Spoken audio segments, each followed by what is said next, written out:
This is From Now On. I'm Lisa Phillips. From Now On is a podcast that goes beyond the headlines to offer intimate stories of survival and life after trauma. Each week, I'll be sharing my own survival story while bringing other survivors and experts to help recognize red flags, educate on ways to advocate for yourself, and hold abusive power accountable. From now on, we educate, we prepare, we heal, we empower. Just a heads up, this episode contains discussions of grooming, cults, coercive control, and some listeners may find it upsetting. We also encourage you to prepare yourself emotionally before listening. I'm going to continue now with my story. So once I arrived back in New York, I dove right into work. I didn't know how to process what had happened to me on Jeffrey's Island. I tried everything I could to suppress the memory. I started to hang out heavily in the fashion scene, going to clubs and dancing and partying, living on the edge a bit, a tad self-destructive when I look back at it. I was actually trying to black out the memory. I do think it kind of worked. I honestly didn't even know how to process my feelings because I couldn't talk to anyone about them. And every time I saw that other model at the casting or when I was out, she acted like nothing was wrong. So I tried not to think about what happened. But that was kind of hard because during the next few months, I had Jeffrey's secretaries calling me every week, sometimes twice a week, consistently saying anything, trying to entice me to confirm an appointment to go up to his townhouse on the Upper East Side to see him. They told me over and over, Jeffrey loved meeting you. He would like you to come back and see him. No, I don't think so, I said. Called again. Jeffrey really thought you were smart and he'd love to invite you to his dinner party, introduce you to a director friend. Jeffrey wants to invite you to a charity event. Do you want to go see Lion King on Broadway? Bring your friends. It was just constant. I mean, they tried every angle you could possibly think of, and I always said no. I remember my friends during that time, they would constantly ask me, why do these people keep calling you? And I just said, I don't know. I'm not going. So this went on for months. And then one day, my cell phone rang and I answered and I heard this voice, the kind you don't forget. Lisa, it's Jeff. I remember you told me on the island that your big dream was to be a Ford model. Yeah, that's true. He said, the owner, good friend of mine, I told her about you. She agreed to meet you. This is how he talked. I said, really? He said, yes. I said, okay. That's how he always talked, quick bursts, to the point, chooses his words very carefully. But he got me. He was just too good. He knew the goal was too big for me to say no. It was all I was working for since I was in New York at 16 years old. It's what I truly desired in my life at that time. And I deserved it. I was ready. And this is normal, right? Friends introduce opportunities to friends. That's how it works. I convinced myself that what happened on the island must have been a mistake. Maybe it had to have been my fault somehow. And this was an amazing person, just like the girl who took me to meet him said he was. She said she loved Jeffrey and he changed her life. Okay, so, wow, I was excited. So maybe something good is going to come out of that nightmare on the island. So I got all ready, fresh face, full of energy, ran out of my apartment in the East Village, hailed a cab, and went over to Ford Model's office on Green Street in Soho. It felt good walking in that iconic building. I went upstairs. I told the receptionist, I'm here for an appointment with the owner, all smiley and happy. And when I walked into her office, she sweetly said, it's nice to meet you, Lisa. And I told her, Jeffrey Epstein had said you were interested in meeting with me. And she said, oh, I love Jeffrey. And I was like, yeah, me too. She was super charming and flattering, told me I was beautiful, my body, my hair, my energy. She told me all about the agency and introduced me to the team, took some Polaroids. And she walked back into her office where I was waiting anxiously. And she handed me a contract and signed me on the spot. Here's a little disclaimer. I just want to say that this is my personal story. I am not holding any agency or company accountable, and I acknowledge that the people involved may not have known the true intentions of Jeffrey Epstein at that time. I worked with this agency for over 15 years now, not only as a model, but I still do as a scout and partner. And despite the origin of this story, I was positively mentored by people in the modeling business. Today's guest is Jennifer French. She is the host of Project Hope podcast and owner of Jennifer French. Jennifer also has firsthand experience having been in a cult for 11 years. This deeply affected her relationships outside of the organization. Jennifer is a highly skilled professional with an advanced degree in coercive control, working to educate the public, changing laws, and advocating for survivors of coercive control. She takes care in creating environments in which people feel free to question, have a voice, and be empowered. I'm honored today to welcome Jennifer French to From Now On. Welcome, Jennifer. How are you? Thank you so much for having me, Lisa. I'm really honored to be here with you. And I'm well, thank you. Good. So, Jennifer, I really wanted to have you on today because I've listened to your podcast and it really touched me. And I wanted to know, you're a survivor like myself. Could you tell me about being involved with a cult and what that means to you? Yes. So thank you already. You've kind of drawn that parallel that people might note these very similar dynamics between one-to-one abuse and group abuse.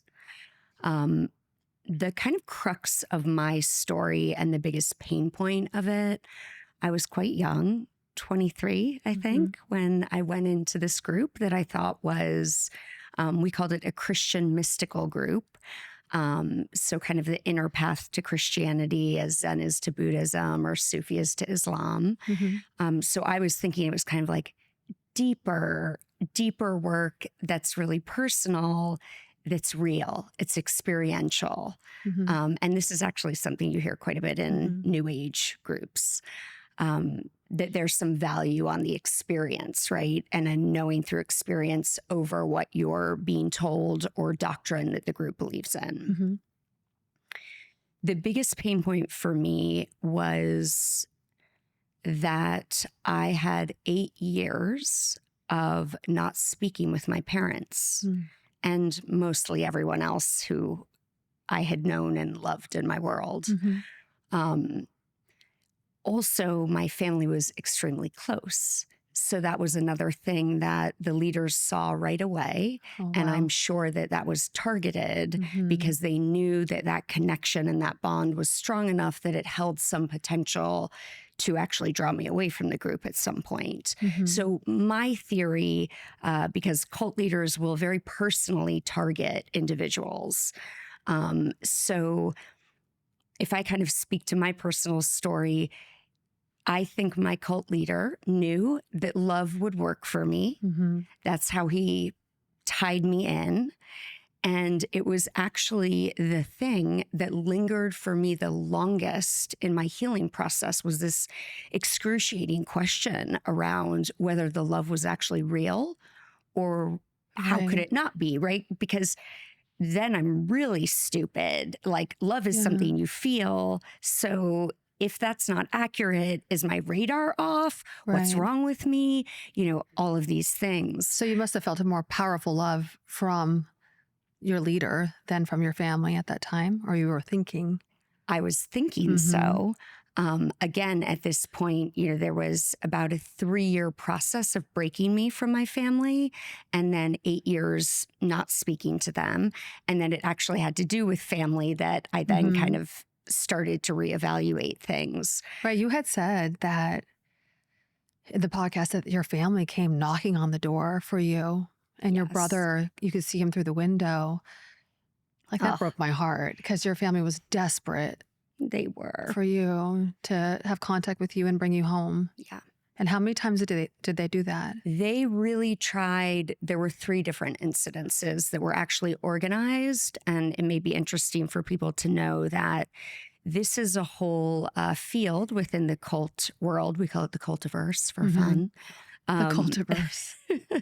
This is a whole field within that world that has been known as exit counseling, where people are actually trained to work with somebody who is still in that kind of quote unquote brainwashed state, or we now call brainwashing. The more PC term is undue influence. So that was. So your parents seeked out an organization that helps. They did. They actually worked with 2 different individuals over the course of the 10 years. They were also in a high level of communication with other family members who had people in the group. So it sounds really similar to Dancing for the Devil. Oh, yes. The documentary that's out right now about the TikTok dancer. Yes. Which is so sad. Do you draw a lot of parallels between your family and the family that went on that documentary? Well, it's so interesting because I think the cult documentaries have done wonders to really educate the public. Oh, absolutely. Right? Yes. And also when you can see it, or you can see some of the connections and how people relate and what's going on, all that is the visual, I think, is so powerful. What I'm really appreciating is that a number of the documentaries, also one of the Twin Flames documentaries. Oh, I saw that one too. That one's like mind-blowing. It is. Because they actually got people to marry each other that didn't even know each other. Right. That's how much they were brainwashed. Marriage, but even to the extent of once the leaders in that group realized that people finding their twin flame was not working, they decided that what would work is for people in the group who are all under the same influence to start dating and becoming couples. But because there were so many women, they miraculously, by, the divination of God's voice, decided that certain people were actually a different gender. Yeah, they would convince the women to become men. It was a lot of women, because the group was sort of female dominant. Oh my goodness. And so they were telling some of these women to identify as the opposite sex to the extent that individuals in that group have transitioned. And also they did a really nice job in that documentary because not only did they include the family members, but, it was so beautiful. They included a trans kind of educator in that as well. And so that individual also really speaking to kind of these dynamics. Where is that healthy when you are in your own control and autonomy and in tuneness with oneself, and that's where you decide, versus being under complete coercion and making choices that run the gamut, right? We see this all over the map. I mean, choices that actually extend to, I'm going to take my own life. Right. So, but in the Twin Flames documentary, as well as the 7M, I was really delighted to see that they incorporated the family voices, because this is the thing I think that people don't realize in cults. And I think also with the one-to-one abuse, as isolation begins to happen, you start to lose friendships and you start to lose touch with reality.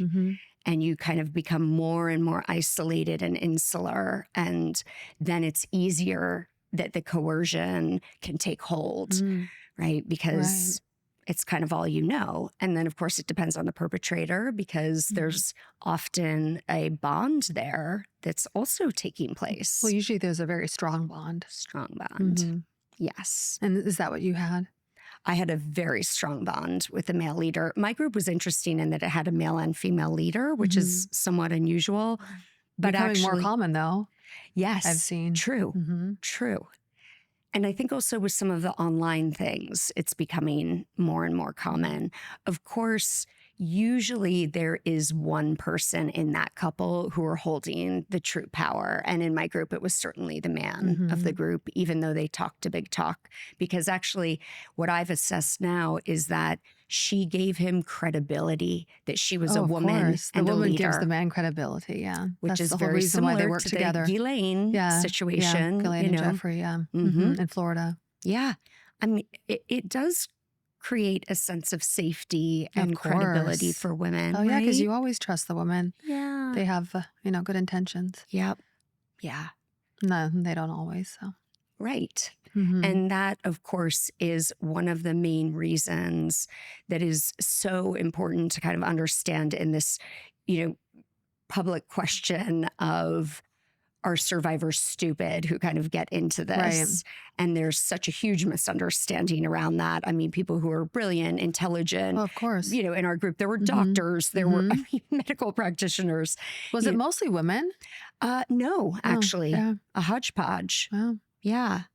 So, yeah, it can be very interesting in that regard. But you weren't allowed to leave. Did you all of you live in a community together? Is that how it worked? Certain people, so I would say that within each city, there was a main hub and kind of an quote unquote order house. Mm-hmm. And that's where all of the events would take place. And that was kind of the hub. So anybody who was kind of serious had to at least be attending that center regularly. Okay. And of course, you had plenty of opportunities to do that multiple times a day. Yeah. So in these communities, especially if there were live-in programs, for example, in my experience in the novice house, which was kind of the most intensive training, where we had a teacher that we had accepted, that we would vow obedience to. What does that look like, vow obedience?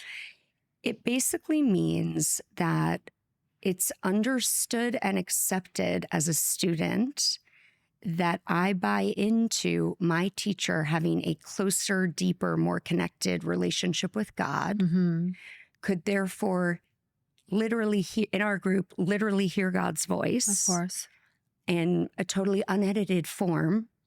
Right?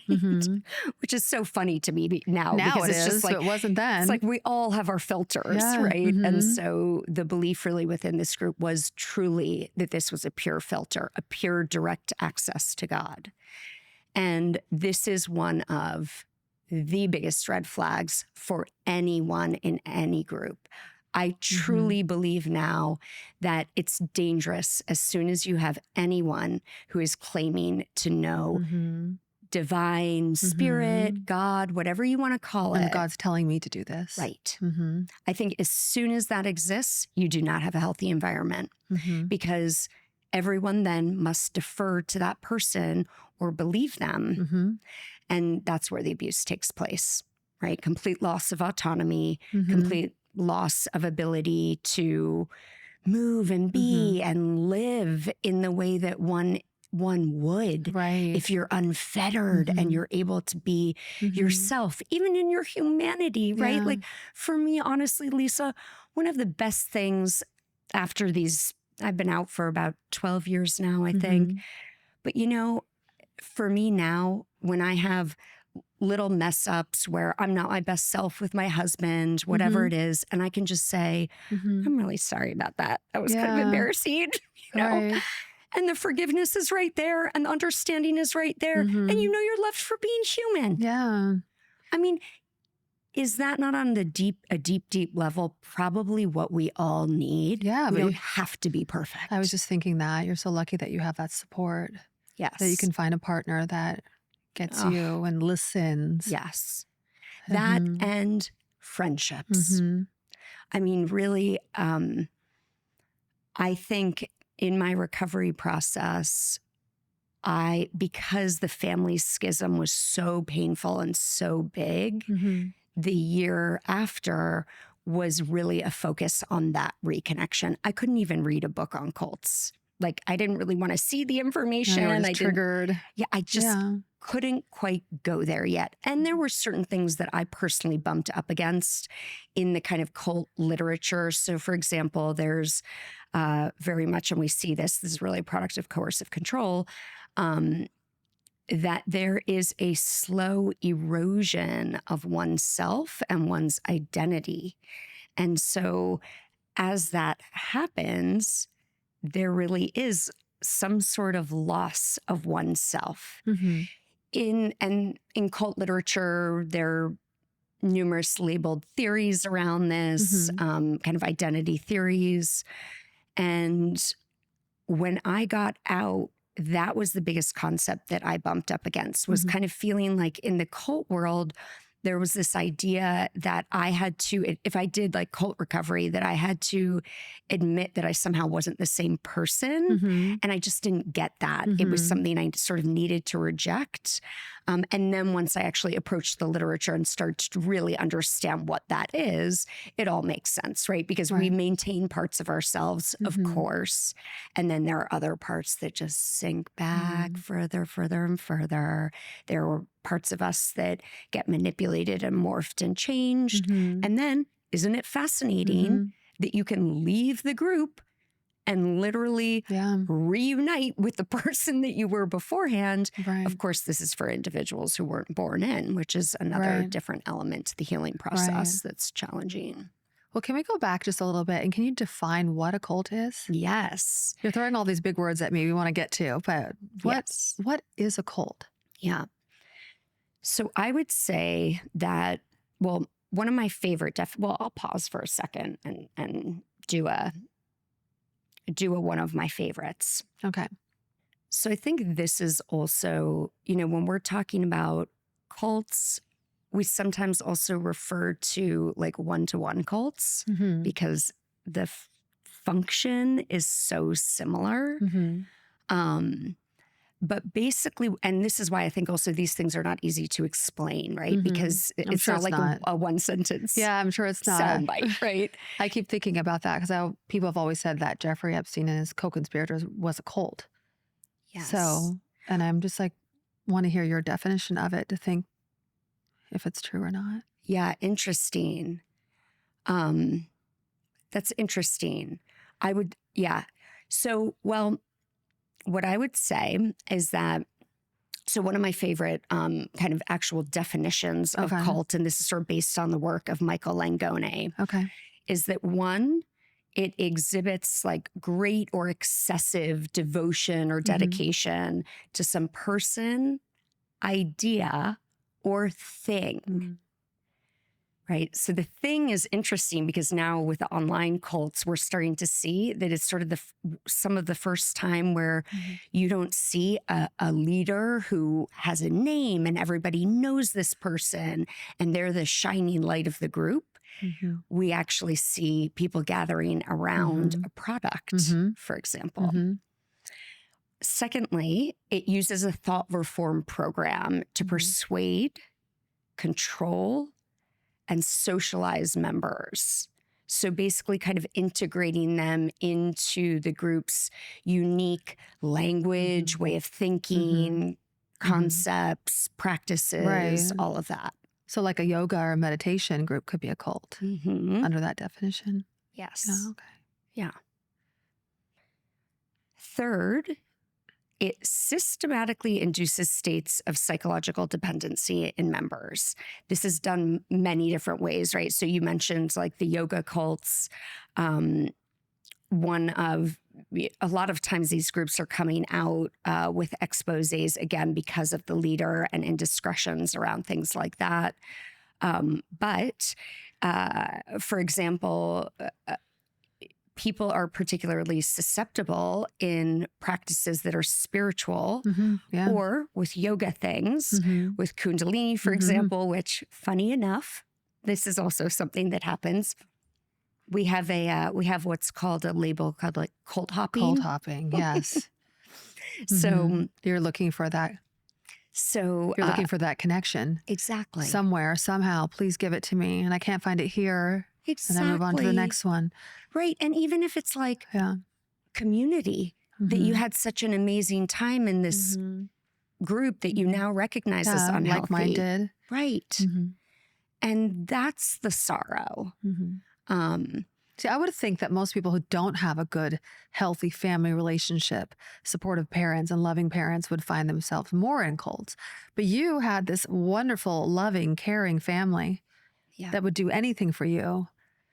It's really, it's why I appreciate that I have that story to tell. Yeah. Right. Because it is sort of this misconception, like this discussion around vulnerability, right? Oh, everybody that goes into a group has some vulnerability. Of course. Well, aren't we all vulnerable at some point in time? I mean, every single day at any given moment, you can probably find something that would make you more vulnerable, right? Well, speaking about vulnerable, like what was that when your family had kind of said, we're not going to be able to get to her and gave you your space to really be in this cult?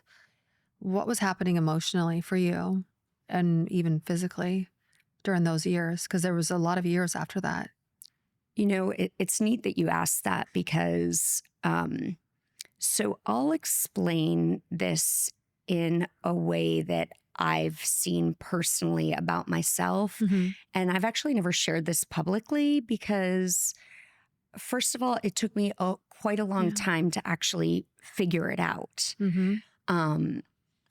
And really that had to do with training and, you know. Sure. I can relate to it. It takes a long time. Yeah. So what I realized actually happened to me is I went into the group. I loved it. I was in love from the beginning. And actually, I went in skeptical. Like I remember showing up at the very first event and they did these things called blessing groups where people gather around, you share something, they put their hands on you and pray for it quietly, channeling, you know, the goodness. The priest says a prayer over you. And literally my thought, Lisa, was, I don't know if we can swear on this, but it's like, no. I'm not going to allow some people to put their hands on me. Yeah, like this I was is just weird. like, no, I'm not doing this. Too much, you know. Well, I ended up kind of having sort of a spiritual experience in that, right? Again, this is the power of the experiential. And again, for people to know that like, that is within you, right? This is for you. Those experiences are yours. They're not about a leader. They may be a little about a leader in the environment because they're creating an environment they're for creating that you to take thinking place. that you're getting closer to enlightenment or a better person or whatever the goals are. Right. Because there's such power in that, right? Like there might be a very different experience between somebody who decides to meditate on their own versus someone who's in one of these groups and is being told that meditation is going to lead to direct contact yourself with God. Different hopes psychologically create these different experiences. Right? So is there a healthy cult? I would say for me, a cult is a negative. It's in that category, right? And I think the terminology, we use it so much. It's also so sensitive for certain people. It's pretty controversial. They have a cult following. Right. It's like a positive thing. Right. But when it comes to everything you're talking about, there's no positive cult. No, I would say a true cult by nature because tactics of persuasion and coercion are being used. Can you talk more about coercion? Yes. What exactly does that mean? So, well, I'll say something about like coercive control. Yes, exactly. More so. So with coercive control, it's really a systematic pattern of behavior that takes place over a period of time, right? Over a long period of time. So this is not just something that happens right away. It typically begins with like love bombing, right? Where you feel all cuddly and happy and snuggly with all the people in the group. Right. Saying all the things that make you feel good. Saying all what the you always perfect wanted to things, hear. Right.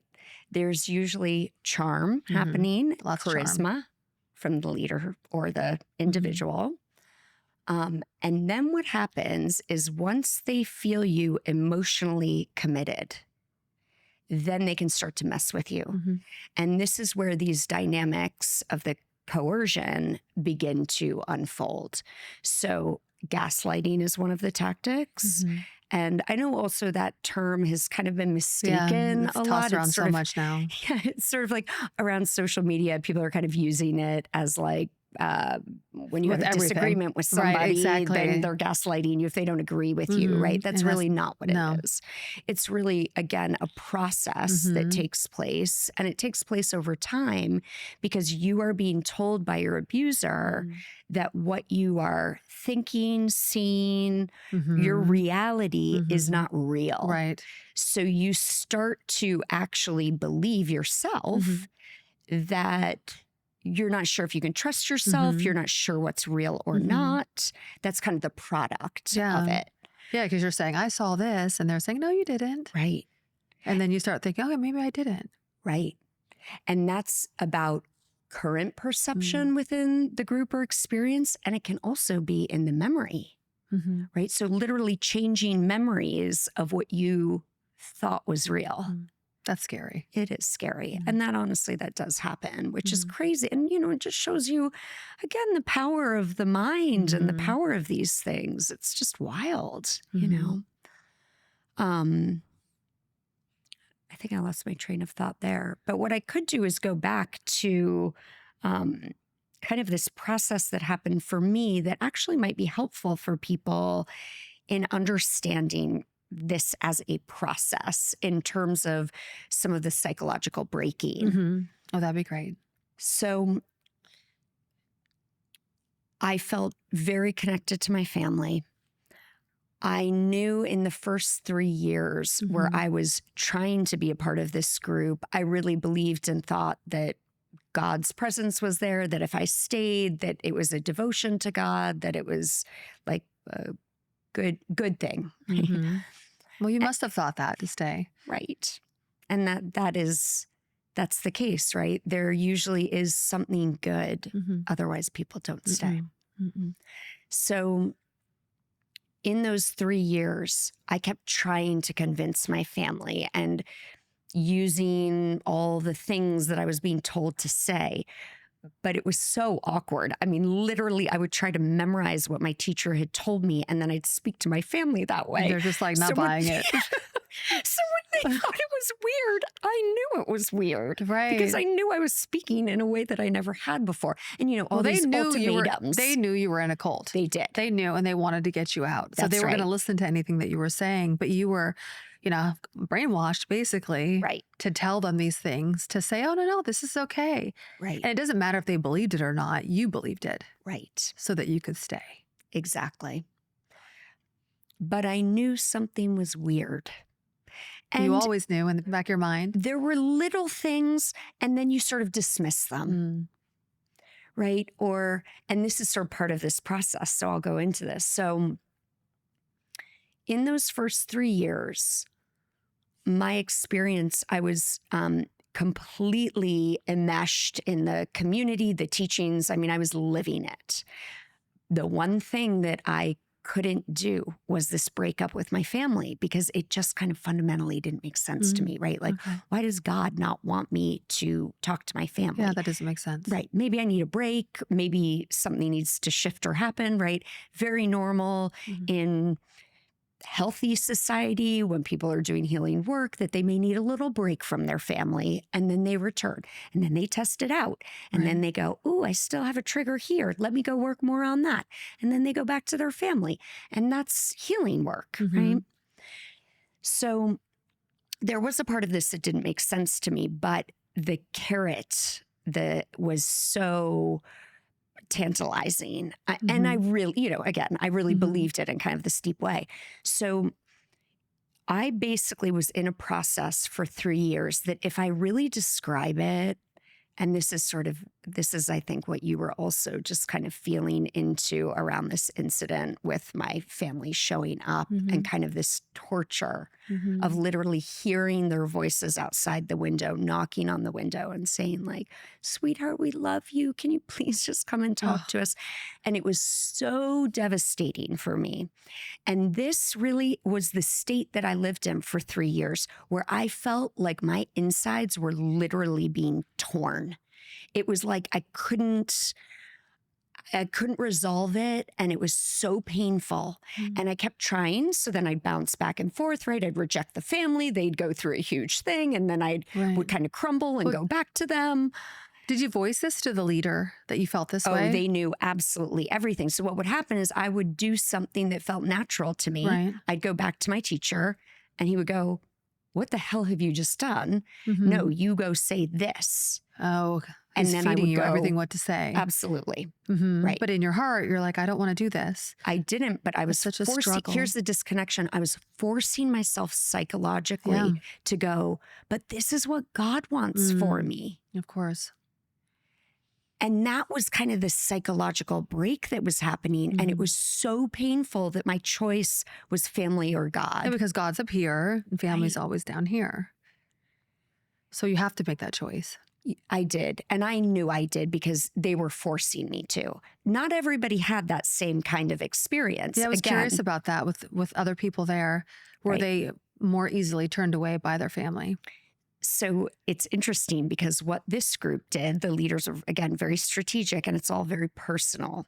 So the people that they knew, they could allow to see family members and they wouldn't be tempted or they wouldn't leave or anything like that. The ones they knew didn't have a problem. Yeah, they'd let them. So then they could say to somebody like me, we totally support family members. Look at so-and-so. They see their families sometimes. So you were almost a problem for them. They were keeping a close eye on you. They were definitely keeping close on that. I think it was honestly more about them knowing that that was going to be the thing that would get me out if anything did, which is funny that in the end it was, actually. Of course, yeah.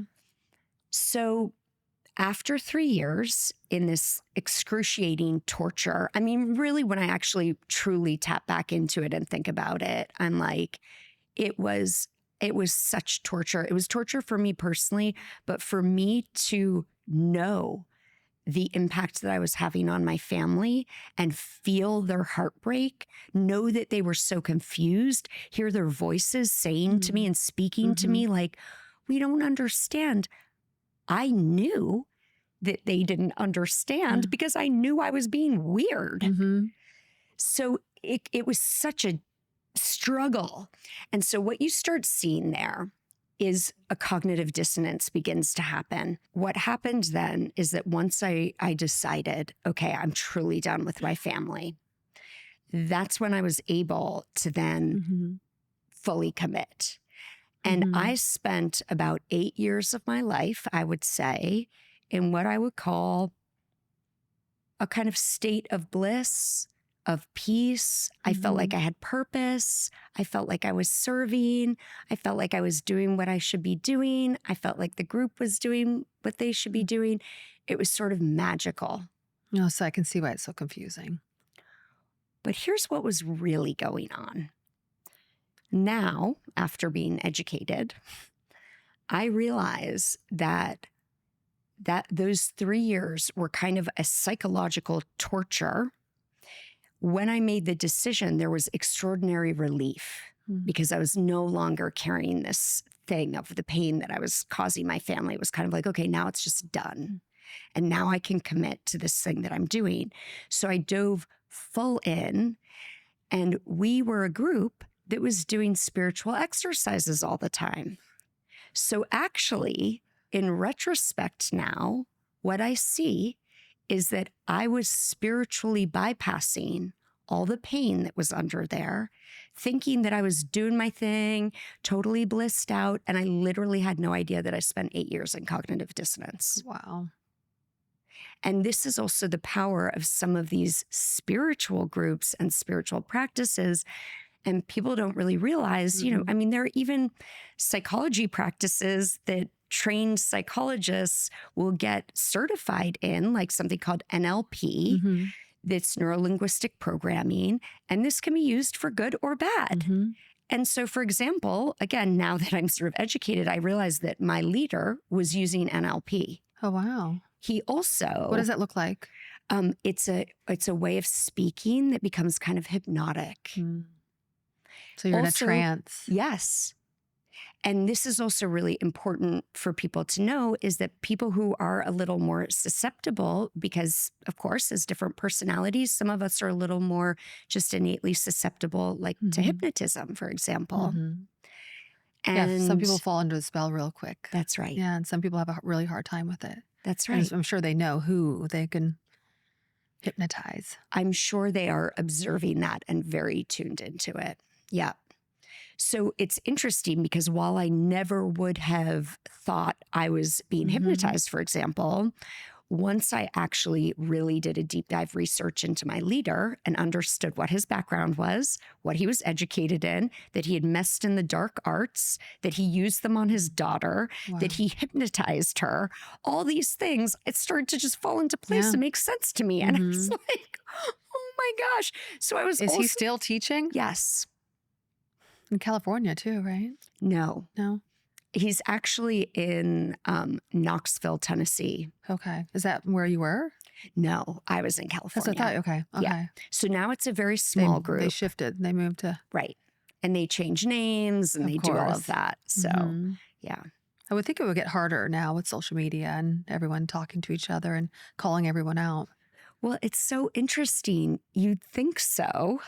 But the brainwashing's so powerful. Well, and also sometimes I think people who are kind of educated around this stuff or curious about it or watching the cult documentaries, they might think when they're signing up for a course online to Google that person's program and then negative or cult or controversy, right? But a lot of people don't, you know, I mean, they kind of, you know, you get sucked into different social media profiles because your friend likes them or because you like this person. Then you start following this person. This is very natural, right? This human nature that we like somebody and then follow someone else.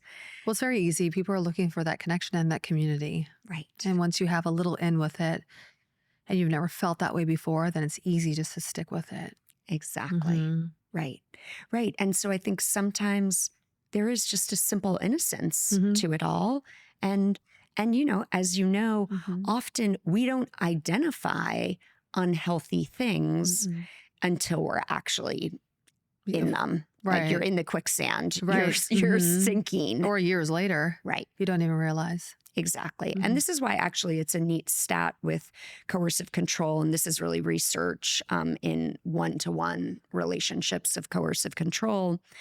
But we found in studies that actually 51% of victims don't even realize that they're being manipulated, coerced, or controlled. I knew you were going to say that. Yeah.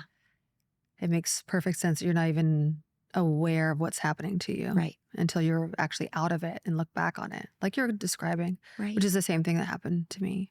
Yeah. Yeah. Wild.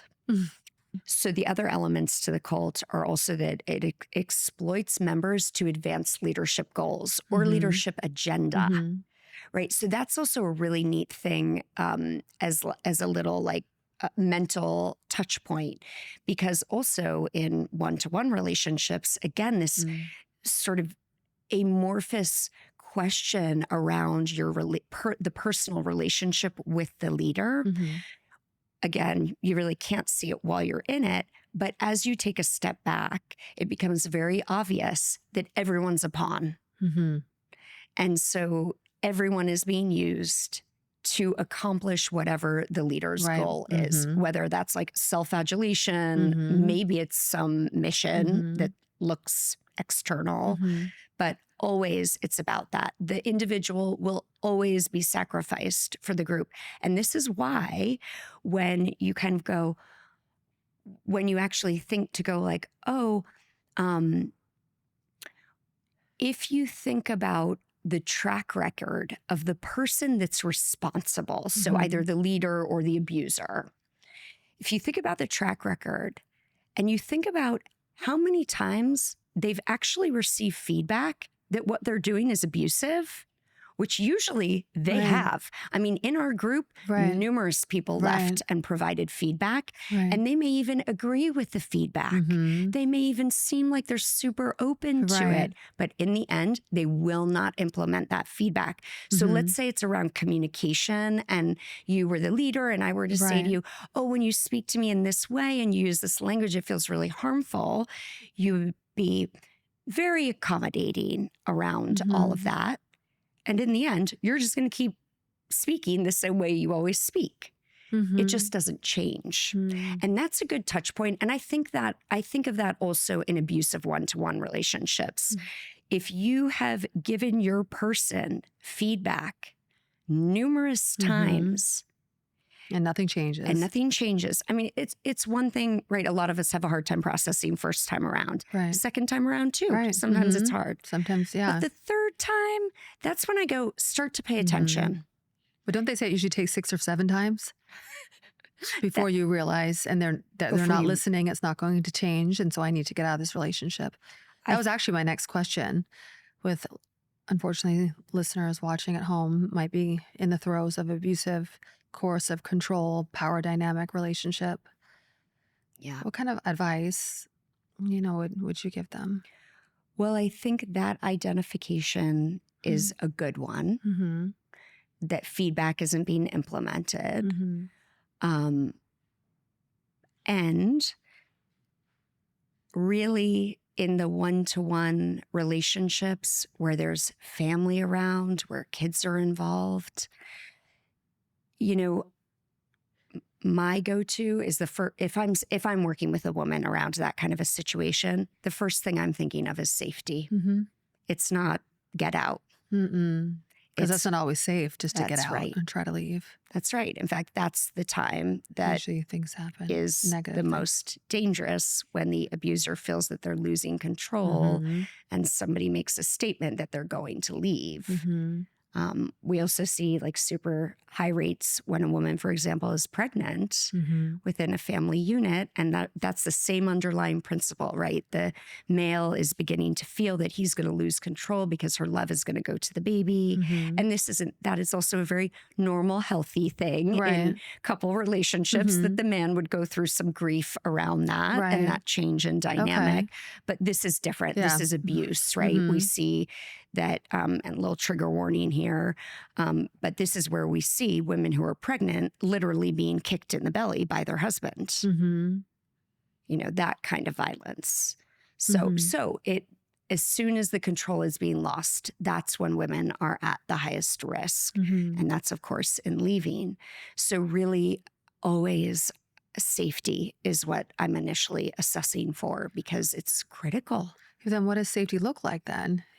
Finding a support system or someone, reaching out to someone who can help you. It's really difficult to say because it's so individual. And that's why I think, a role that has been emerging recently that I really am grateful for is this role that's around kind of coaching women who are in a legal divorce situation with a coercive controller, so that they actually have somebody who understands the legal system and understands coercive control and can help them kind of along the way with this whole process. Yeah, because unfortunately, in these types of situations, most of the men are this charming type that most of your friends and family would say, oh, they would never do that to you. That's right. It must not be that bad. Exactly. And you're in so much pain and you can't get out of this relationship because nobody believes you. Oh, that is, I feel like it's so tragic. With the types of men that we're talking about in situations that happen so much with these charismatic leaders and spouses or boyfriends. That's right. And then, of course, we see that carry into the court system because the court system is a system of authority as well. So what happens is they favor the men who are charismatic and confident. Charming, usually good looking. Yep. And the woman is crying out, no, this is happening to me, and they're not being believed. Exactly. Well, that's the reason why I have a podcast, and you do too. So glad. Yeah, to bring this type of awareness out there. That's right. That's right. And of course, in this process as well, the men are just sort of traveling along in these situations, and the women are completely traumatized. They're literally trying to save the life of their child or their own. Right. And it's survival. Survival. Yes. Right. And in the meantime, they're trying to learn basically what it is to be a lawyer, to try to make it through the court system. Yeah. I mean, the demand remember being there, reading somebody. Everything, basically trying to be an attorney of my own and just making sure I understood everything because you were, fighting for your family. It's and so usually impressive. The man has the money to hire whoever he wants. And yeah, it's a losing battle in a lot of ways, but it's not. Right. Because, so you give us those two tips. And what else do you think? One more? Yeah, so support for sure. Also, honestly, again, everyone's really different around this, but there is so much good support out there. I really Hotlines? hotlines, Yeah. absolutely, but also groups, because I think, Okay. I'll say this too, because this might be helpful for people. It's interesting because I know sometimes also the support groups and not feeling alone and being with other women where you just hear the same story and you're like, oh my gosh, okay, this is universal in these dynamics. While that can be really helpful, it can also be scary, right? Or traumatizing or re-triggering and all those things. So the group stuff doesn't work for everyone. But I do think to have that element also is really nice. And really also the psychoeducation. So learning, that's what we actually see in the research is very often both in cult and one-to-one dynamics that actually learning about these dynamics. I mean, it's such a shame removal, even just that, right? Like all the shame around these things. But if you actually understand them, you understand why this happens, how it happens. It's not you're not the weirdo. It's really these things happen with these tactics. Absolutely. So, so I think also just the what we find is that alone is able to kind of like release shame and innately bring forth a little healing. And then often there's also kind of the trauma element, right? So then that's sort of a different piece of work. But it's quite incredible, actually, how this psychoeducation is so helpful. Oh, and what I was going to mention is that I've now had a number of women who are domestic abuse survivors tell me that they have actually preferred the cult content online and that the cult stuff has been helpful for them because when they've been in groups around domestic abuse, it's just so hard for them to hear that and receive it. And That it's makes kind sense. of like, the cult content's like a step away. Yeah, I couldn't stop listening to your story because you do find parts of yourself in it and you wouldn't think, oh, you just look at it and say, oh, this is fascinating. But it really, you start thinking, wait a second. You can relate to it a little bit more than you would think. Yes, absolutely. Right. Yeah. I love all the work that you're doing for survivors. And thank you. How can people find you? So they can find me on my website, jennifer-french.com. The other thing that I thought I would mention, because you were so kind to say if there was sort of anything to promote.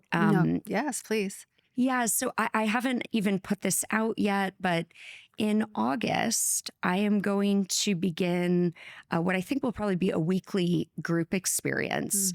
And this is sort of a support and education group for survivors of coercive control. So we'll do some of the psychoeducation, but then I also have another training as an certified integrative trauma somatic practitioner, mouthful, that really I have such a passion around the somatic work and really being in our bodies and functioning from that place. For me, it's made such a difference in just kind of the way that I've described it is almost like gaining a sixth sense. Oh, wow.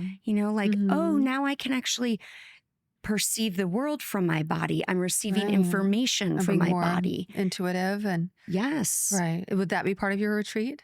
So yes. So as part of this class, we'll always do some sort of somatic practice. And that's my hope, to just give people an opportunity to have some time with themselves where we're really just being with and kind of reconnecting. And then, we'll do some of the educational component. And what I'm excited about with that is also my hope is to really introduce people to lots of different people, to lots of different helpers in the field. So we'll have experts in and people sharing kind of different angles of information so that, there's that as well. So helpful. And that it's affordable. So I wanted to do something, my one-to-one rates are not always affordable for people. Right, of course. And this was really something that we'll do a donation so nobody will be turned away. from Oh, the that's class. fantastic. Yeah. And that's through your website. You can find that info. Yes. Okay, Yes. great. Yeah, thank you. So also we like to end our chat today with one little question. An easy question. How would you finish the sentence, from now on? Let's respect and honor survivor voices. I love that. And let's focus on perpetrators for accountability. And maybe we all just love each other while we're doing that. That sounds good to me. Oh, I love the accountability too. Yeah. When is that going to happen? Right. I mean, these stupid questions that we ask Yeah. of what was she wearing? Was she Right, drinking? exactly. Whatever. She was asking for it. Well, somebody is at fault here for their behavior. And it's not about wearing a spaghetti strap. No.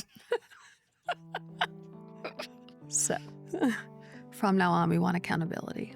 This is From Now On. Thanks for tuning in. I'm Lisa Phillips. Elizabeth Wyndham is our senior producer. Christopher Leon is the editor, and Jose Oriana is our studio producer. Our theme music is Many Worlds by Memory Theory. If you have any thoughts, questions, or stories about your own views on topics discussed on From Now On, email us at fromnowonpod@gmail.com. And please follow, rate, comment, and review on Apple Podcasts, Spotify, and YouTube. If today's conversation resonated with you and you are seeking more support in your own healing journey, if you or someone you know has been sexually assaulted, help is available. Call 800-656-HOPE. If you or someone you know is being trafficked, contact the National Human Trafficking Hotline. Text 233-733. That's Be Free. PAVE is a 501c3 nonprofit creating a world free from sexual violence and building communities to support survivors. To learn more, go to shatteringthesilence.org. Speak Out, Act, Reclaim, SOAR, is dedicated to providing a safe and empowering space for survivors of sex trafficking to reclaim their stories and stand up for themselves and each other. That's www.speakoutactreclaim.org.